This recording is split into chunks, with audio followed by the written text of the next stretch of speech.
Hello everyone, I welcome all of you to the content of this video. This is Lenin from PG and Research Department of English, St. Joseph's College of Arts and Science, Cuddalore. This video content is for second PG, second MA English, on the title Subaltern Literature from Unit 1, and the poem's title is A Subaltern. Subaltern by Siegfried Sassoon. Sassoon is best remembered for his angry and compassionate poems of the First World War, which brought him public and critical acclaim. Again, we are going to discuss a poem written by an English author on the pity and horror of war. It's very well known from the fact he wanted to create an ambience of angry and compassionate poems of First World War, World War I. As we discussed in the previous videos, World War I had a huge impact on cultural, economics, politics, social life of English people. Again, this author also wanted to establish how World War I demolished the English society. The so-called England, the sun never sets in the English Empire. This is what the English acclaim of their prodigy. Sassoon wrote of the horror and brutality of trench warfare. In the previous poem, a letter from the front, we discussed how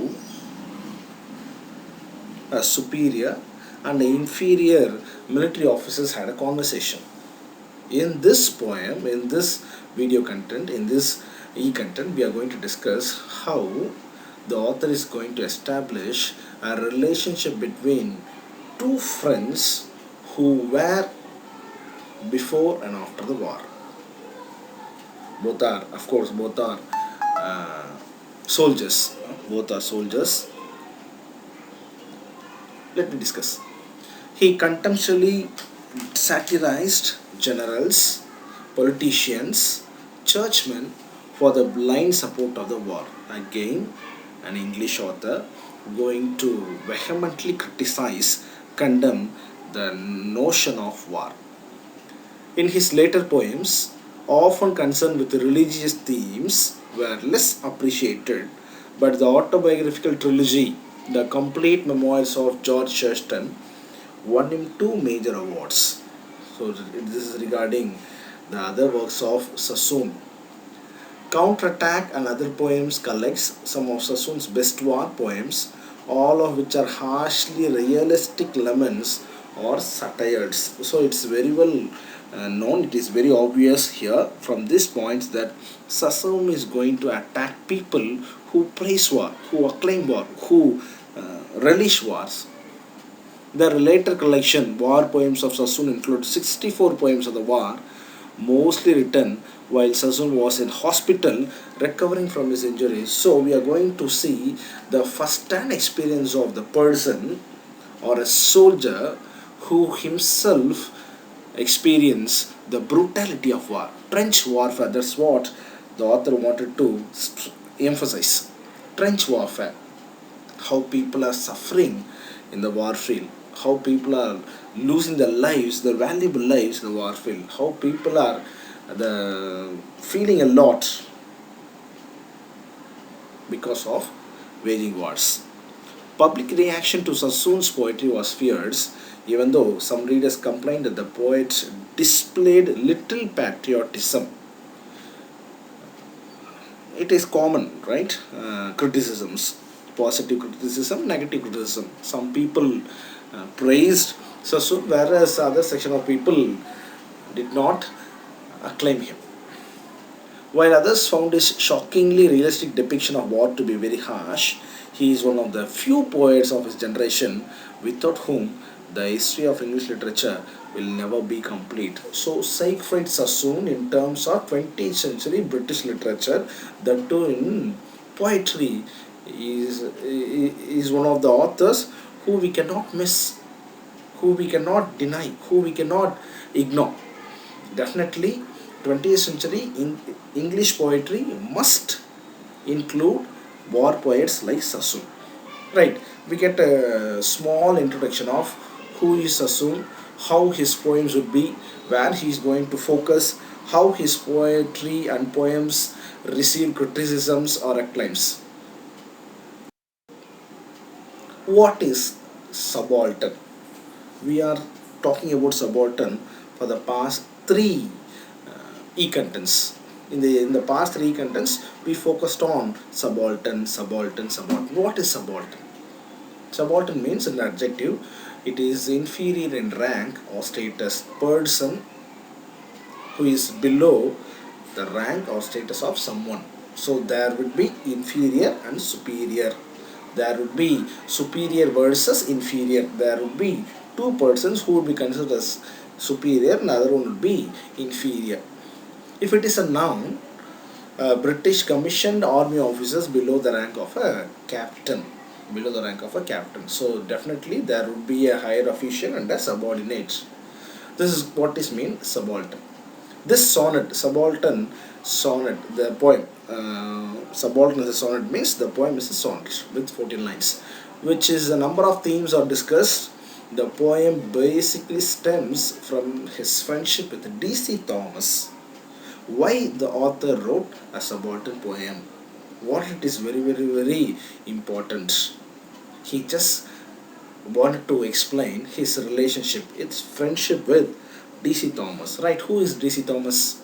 He was another officer, the young man referred to as Dick Tiltud in Sassoon's memoirs. So D.C. Thomas, who has been mentioned in the previous point, Dick Tiltud.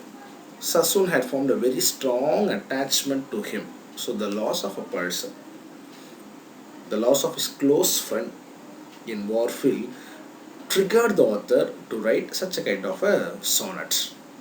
Right, what he is going to discuss here. He admired Thomas's character and the protectiveness of the young man. So admiration of a person on another one. His affection for Thomas forms one of the themes of his early war poems called Subaltern. Why he is so attached? What he is feeling for? What made him to write this poetry constitutes the form and theme of the poem. Right, what do you mean memoirs? In the previous point I said in Sassoon's memoirs, memoirs means an account of the author's personal experiences. An account of, so written record of the author's personal experiences. His personal experience with D.C. Thomas, his close friend, his bosom friend. Keep in mind, bosom means very close to heart. Bosom, very close to heart. Right, this is a poem. A subaltern. A sonnet, as we mentioned earlier, this is a sonnet. So I read the poem. He turned to me with his kind, sleepy gaze and fresh face longingly brightening to the grin that sets my memory back to summer days. With 20 runs to make and last man in, he told me he would been having a bloody time in trenches, crouching for the crumbs to birds, while squeaking rats scampered across the slime and the grey palsied weather did its worst. But as he stamped and shivered in the rain, my stale philosophies had served him well, dreaming about his girl had sent his brain blanker than ever, she would no place in hell. Good God, he laughed and slowly filled his pipe, wondering why he always talked such tripe. So as we see, the poem is divided into two parts. As I said in the earlier slides, it is a sonnet, set of 14 lines. The poem is divided into two parts. Based upon the surface level reading itself, we could easily understand the first part of the poem talks about something and the second part talks about something. Just look at the first four lines. He turned to me with his kind, sleepy gaze and fresh face slowly brightening to the grin that sets my memory back to summer days. Memory back to summer days. He is going to remember something what happened in his life when they were young. They refers to the author and his close friend D.C. Thomas. with 20 runs to make a last man in. This refers to the game cricket. 20 runs to make, so it's very obvious. So he's just remembering a cricket match. He told me you have been having a bloody time. So we shall go to the analysis of the summary of the poem. Summary of the poem. The first quatrain presents the friendship between the poet and his friend, who is another officer. He calls to mind the days of the childhood when they play cricket, as I said earlier. The author is remembering the cricket time of his past, how they played in the childhood days. He's just remembering the lush green days, the evergreen memory days of his childhood. So he and his friend played cricket. That's what the author is remembering now. He feels that the childhood was a time of joy and pleasure. Joy and pleasure. Childhood, oh, it is obvious. Childhood is a time of joy and pleasure. As we have here, R.K. Narayan.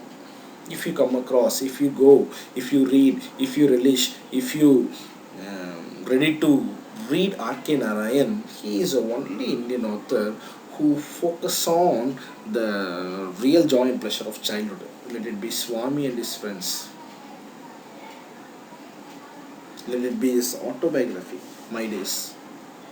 Let it be autobiography. Excellent use of language, excellent use of imagination, depiction, the fictional town Malgudi, the characters, what else? He is the only Indian author who portrayed the villageness of India through his writing.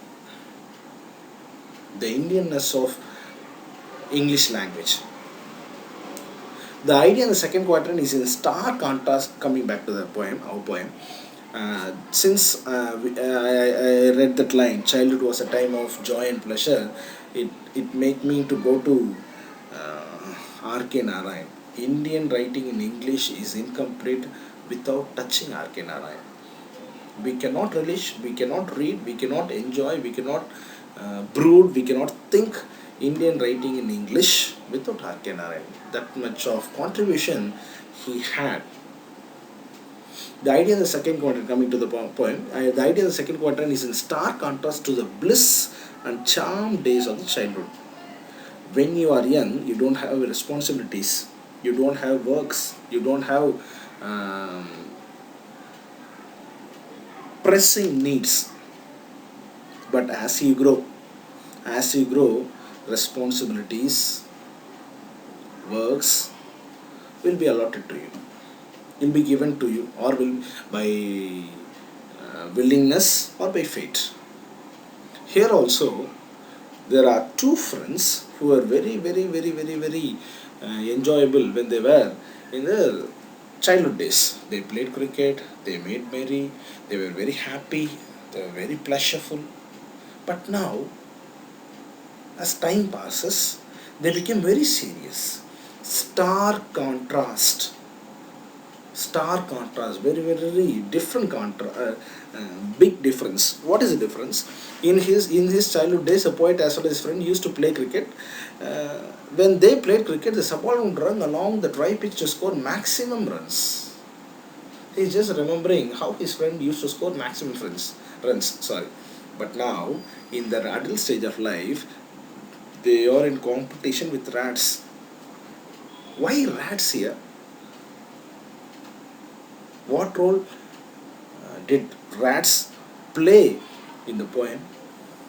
The trenches were swarmed with rats. The trenches, it's a dig in the ground, dig in the earth. The soldiers used to hide themselves in order to protect themselves from the enemy's attack. So they dig in the ground. They make big hole, depending upon the size of the army troop. The rats would taunt sleeping soldiers and creep over them at night. It is not very easy to be a soldier. It is not very easy to be a militaryman. The two people are of inferior rank, lower rank. If you are a superior, if you are a captain, if you are a commanding officer, if you are a lieutenant, no problem. There would be sophistications. But think of the inferior military soldier, a person who is going to battle in the war field, who is going to uh, get the bullets. So what would happen? They used to hide themselves in the trenches, but in the trenches, the rats would disturb them. The rats would creep over them at night. You don't have 8 hours work in the military field. You don't have any 8 hours work in the war front. You have to work until the war gets over. You may not have sleep, you may not have food, you may not have rest, you may not have even bath. You cannot expect that in war front. So in that stage, when they are tireful, when the military officers are tireful, when the soldiers are tireful, when they have pressing need, when they are pressurized, the rats would disturb them. He's just comparing. The poet is comparing how they were very happy in the childhood days, joy, pleasure when they played cricket. But now, when they grow up, they get a pressing need, they get a tiresome work of fighting, that too with the torture of rats. These descriptions throws light on the World War I conditions, which are horrific, and death was never far away. The poet did not want to attack rats here. The poet wanted to throw light on the horror and pity of war. This is what I have been saying from the very first e-content. Horror and pity of war. Don't wage war. War is useless. World War I conditions which were horrific and death. No poet would say, no author would say, no academician would say, no historian would say war magnifies or glorifies someone or some nation. Politicians may say, but writers, that too a soldier, he just sharing his experience in the form of a poet. World War I conditions were horrific and death was never far away. In the third quatrain, there is a mixture of feelings and joys and sorrows. So in the first part of the poem, we saw how they were very joyful and blissful during the young days playing cricket. In the second part, we saw how they were pressurized, how they were feeling the agony, anxiety because of war with the creeping over of rats. In the third quatrain, it's a mixture of joys and sorrows. What is that? The poet's advice as well as his encouragement and guidance stirred the spirit of his mind, but at the same time, thoughts about his lover makes his friend feel desperate. Yes, of course, he is a person, he is a normal man, human being. He has feelings, he has emotions, sympathy, empathy, basic needs of a human. So the poet's friend has lover. He feels that his lover is too hellish to be dreamt of the hellish situation he faces at the moment. You just please imagine, you are having a gun, you have to shoot at your enemy. During that auspicious time, you are remembering, or you are going to or dreamland with your lover. You are imagining that you and your lover are flying or making love, merrymaking. What would happen? That's the reason why the poet says he feels that his lover is too hellish to be dreamt of. That is not the place to dream of your lover. That is a place to carry out your work. That is the place to save your nation. That is a place to exercise your patriotism, exhibit your patriotism through your efficient as a soldier. Efficiency as a soldier. That is not the place to make merrymaking. The last couplet captures the subaltern embarrassment at his present situation very clearly. The poet says he is not liking his position as a soldier. He is not ready to shoot his opponent. He is not ready to get any bullets. He wanted to be an ordinary human being with his lover. That's it. So, throughout the poem, Sassoon uses simple words in order to capture the mind of an ordinary military soldier. Soldier, let it be soldier. Sassoon was perhaps the most innocent of the war poets. John Hidbill has scored Sassoon as an accidental hero. He is not the real hero. Accidental hero. All of a sudden, he claimed as a hero. Why? Sassoon lived the pastoral life of a young squire. Just look at the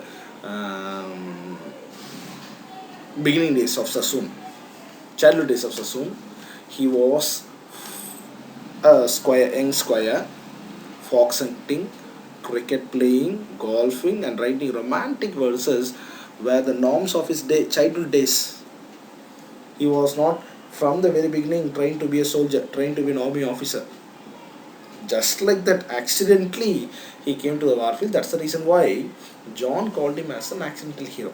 Sassoon's reaction to the realities of war was all the more bitter and violent. Yes, of course, because he is not the person who is hailed as a soldier, accidental hero. That's the reason why his poems are bitter and violent. Hard criticism about war. His poetry described both the horrors of the trenches, satirized the patriotic pretensions of those who were responsible for the war. Yes, officials make orders, official makes permissions, but who is going to be victims? Soldiers. This is what deeply affected Sassoon. Why war? Why loss? Trench experiences, very, very, very hellish experiences. Sassoon was brave enough to be use poetry to describe war it as really it was. No addition or subtraction, no imagination as the words did, as the romantics did.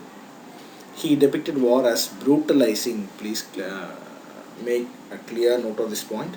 He depicted war as brutalizing, destructive, horrific, and indefensible waste of human lives. What are all the adjectives he is using? Please note. Brutalizing, brutal, brutal, killing, destructive, no means of use, no means of constructive, no means of any sort of constructive purpose on war. What war is going to get? Death, death, death everywhere. Whenever I say war, I remember A Strange Meeting by Wilfred Owen. The poem opens with the poet walking on the dead bodies. Not two or three dead bodies, not 10 dead bodies. As far as he could see, the landscape is filled with dead bodies. Strange Meeting by Wilfred Owen. Please go through the poem. So Sassoon described war as brutalizing, destructive, horrific,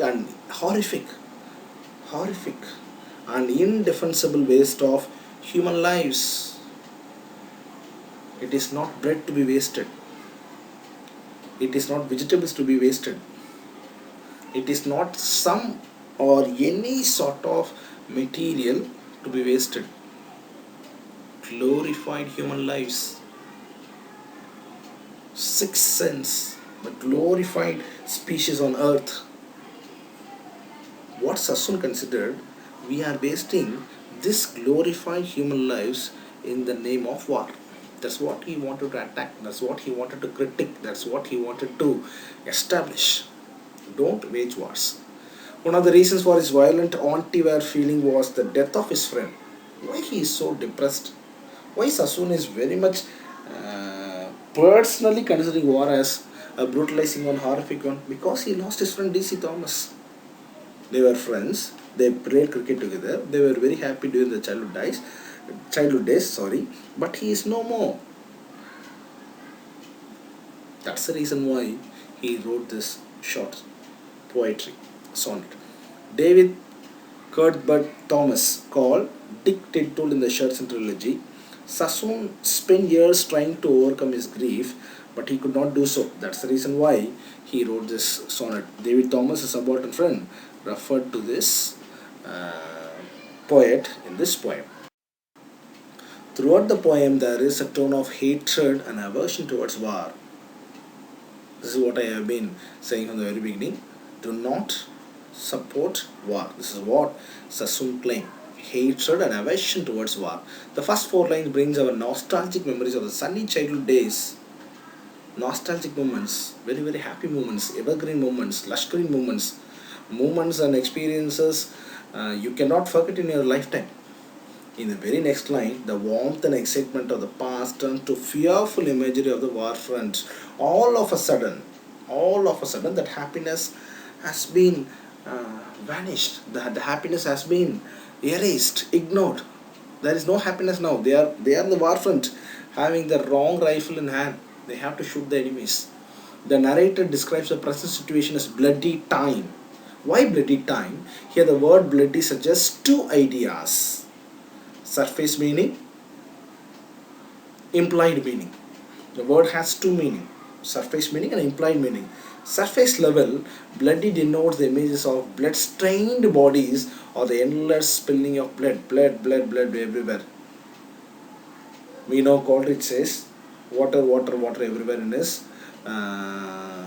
ancient marina. Here, blood everywhere. Either blood-stained bodies or endless spilling of blood. What would happen?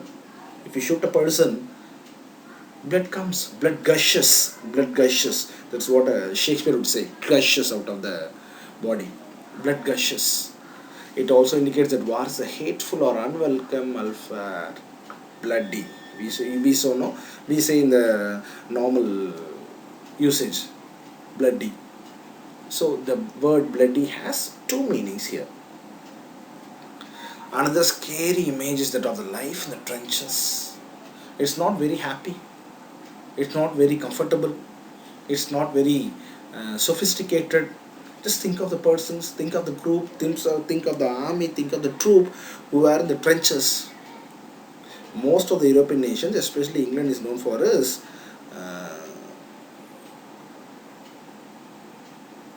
winter season. You do not expect summer to be 6 months, 2 to 3 months, hardly. Apart from that, you get rain, you get snow, you get breeze everywhere, anytime. So trenches, the two night times, very cold out there. The two rats disturbing you. Think of the condition of the soldiers. It gives an account of the horrors experienced by the men who had to live in them. Even though it is horrific, even though it is painful, even though it is very filth, even though it is not the place to be accustomed to, they have to live in that. The soldiers have to live. The soldiers have to accept. The soldiers have to fight. It was strange, wet, and horrible. The author clearly established that war is a painful one. The trenches were swarmed with rats and slime scattered across the ground, which made them to lose their balance. It is not only rats, but also slime, muddy. You cannot have the position, you cannot get the grip when you are in the mud. The weather was moreover wet and cloudy, as I said earlier. England is known for its cool weather. Anytime you have to be the jerkins. Without that you cannot go as you go out like here. So war, horrible, trenches, condition of trenches, the two contrasting points, swarmed with the rats and slime. You cannot get the balance in the ground because it is very muddy. The weather was also not favorable. Inclement weather. Inclement means not favorable. The subaltern friend who shares with the narrator is yearning to meet his lover, but he shakes off such thoughts and says it is not fair to think of his angel lover in such a kind of hellish circumstances. Please note that point. You cannot think of your lover, of your dreams, or whatever you want to think in that hellish circumstances, because you are going to fight. You're going to target. In that situation, you cannot think anything except war. You cannot think of your family, you cannot think of your friend, you cannot think of your lover, you cannot think of whatever. Hmm? This is very well a strong criticism of war. You cannot be of yourself. That is what war is mean. That is what war means. You cannot be of yourselves. You have to lose everything. Your sophistications, your relationships, your desires, your wishes. You have to be like a robot.